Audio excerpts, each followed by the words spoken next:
হয়ে দাঁড়ায়, তাদের অস্ত্রগুলো অটোমেটিক হাত থেকে পড়ে যাবে। আমাদেরকে অস্ত্র তুলে নিতে হবে, আমাদের তীর তুলে নিতে হবে, আমাদের জাস্ট ইমানটাকে একটু রিকভারি করতে হবে। তো সেই জায়গা থেকে আমি মাদ্রাসা পড়াশোনা করেছিলাম, আমার ব্যক্তিগত লাইফে অনেক ভুল ভ্রান্তি, কিন্তু আমাদের একটা ঐক্যবদ্ধভাবে লড়াই আছে, যে লড়াইটা হলো বাংলাদেশকে আমাদের রক্ষা করতে হবে। এই বাংলাদেশের জন্য মানুষ অনেক জীবন দিয়েছিল।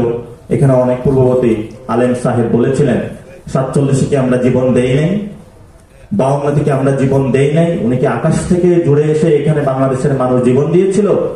কতগুলো মুসলমান 47 সালে আহত নিহত হয়েছিল। 71 সালে আমাদের জীবন নাই, আমরা ইমানি জজবা 71 সালে উদ্দীপনা হই নাই, তাহলে এখন নয় কেন?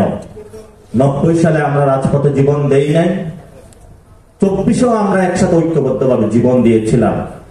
আমরা আর কোন রক্তপাত বাংলাদেশে চাই না। গত 53 বছরে এমন কোন ইনস্টিটিউশন বাংলাদেশে রাখে নাই যেটা ধরে আমরা আগামীর ভবিষ্যৎ পথ চলতে পারবো। আমাদেরকে ইনস্টিটিউশন গুলা বিল্ড আপ করতে হবে। আপনাদের এই যে সুন্নির যে ইনস্টিটিউশন গুলো আছে, কোন ইনস্টিটিউশন কি এখন ওয়ার্ক করতেছে? প্রত্যেকটা ইনস্টিটিউশনে ওই এলাকার যে স্থানীয় এমপি ছিল তাকে বসিয়ে এটাকে ক্রিপল করে দেওয়া হয়েছে, যে ব্যক্তিগত যে জায়গাটা আপনারা কখনো এক্সপ্রেস করতে পারেন নাই। এখন সময় এসেছে, এখন তো আপনাদের মাথার উপরে নৌকা এবং ধানের শীষের কোনো এই ধরনের অস্ত্র তাক করা নাই, তাহলে এখন মাঠে নামতে সমস্যাটা কোথায়? আপনারা কি পুলিশকে ভয় পান নাকি আর্মিকে ভয় পান? কোনো কিছুকে আমাদের ভয় পাওয়ার দরকার নেই, কারণ আমাদের একমাত্র বাংলাদেশের শক্তি রয়েছে, সেটা হলো জনগণ। জনগণের মধ্যে যেতে হবে। আগামীতে সংস্কার হোক, নির্বাচন হোক, প্রত্যেকটা জায়গায় আমাদেরকে সক্রিয়ভাবে অংশগ্রহণ করতে হবে। যদি আমাদের মধ্যে হীনমন্যতা থাকে, আমি পাঞ্জাবি করে ইলেকশন করতে পারবো না, আপনাদেরকে একটু হিস্ট্রি গাঁথতে হবে। 71 সালের যে 71-এর পরে 72 সালে যে ইলেকশন হয়েছে, কয়জন মুন্সি ইলেকশনে অংশগ্রহণ করে জয়ী হয়েছিল? কয়জন আলেম জয়ী হয়েছিল? কয়জন হাফেজ জয়ী হয়েছিল? স্টাডি করেন, তাহলে আপনাদের মনে বুকে সাহস পাবেন।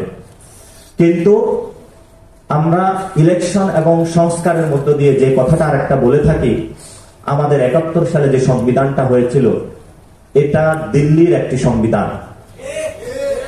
এই সংবিধান যদি আপনারা মেনে নেন, ভবিষ্যতে আমাদের কোনো রাজনীতি নাই।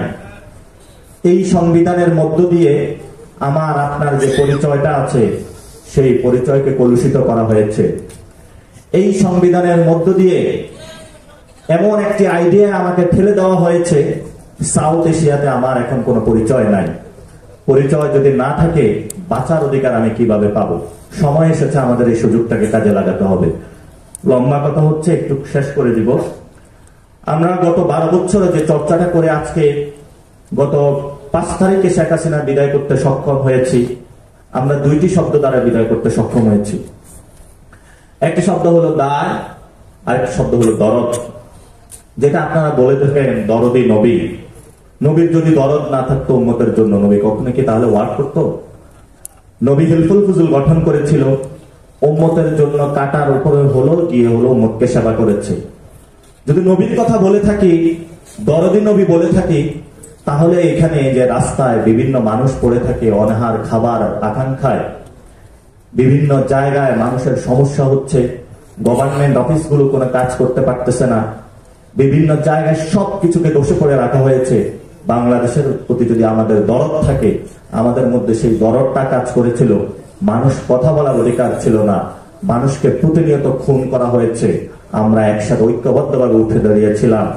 এই মানুষগুলার প্রতি দরদ থেকে আর নয়, আমাদের দেয়ালে পিঠ থেকে গেছে, আমরা উঠে ঐক্যবদ্ধভাবে সবাই যখন মুখ খুলেছি, কথা বলেছি, অস্ত্রের সামনে দাঁড়িয়েছি, শেখ হাসিনা পালাতে বাধ্য হয়েছিল। আমাদের সামনে যদি ফরেন ইন্টারভেনশনের ভবিষ্যতে কেউ আসে, এই 18 কোটি এবং ডায়াসপোরা যে বেঙ্গালি কমিউনিটি রয়েছে, আমাদের দায়িত্ব, আমানত আমাদের কাছে, আমাদের তাদেরকে রক্ষা করতে হবে। দ্বিতীয়ত, এই দরদ থেকে আমাদের কিন্তু রেসপন্সিবিলিটি আসে। সে রেসপন্সিবিলিটির জন্য আমাদের জীবন যৌবনের যতটুকু সময় আছে, রক্ত, ত্যাগ, তিতিক্ষা সবকিছু আমরা রাজপথে ঢেলে দিয়েছি। এটা 5 তারিখের জন্য নয়, 6 মাসেও প্রত্যেকটি পোলাপাইন এখনো রাজপথে কাজ করে যাচ্ছে।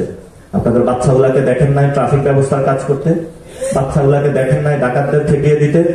আমরা সবাই ঐক্যবদ্ধভাবে কাজ করেছিলাম, ভবিষ্যতে কাজ করতে হবে।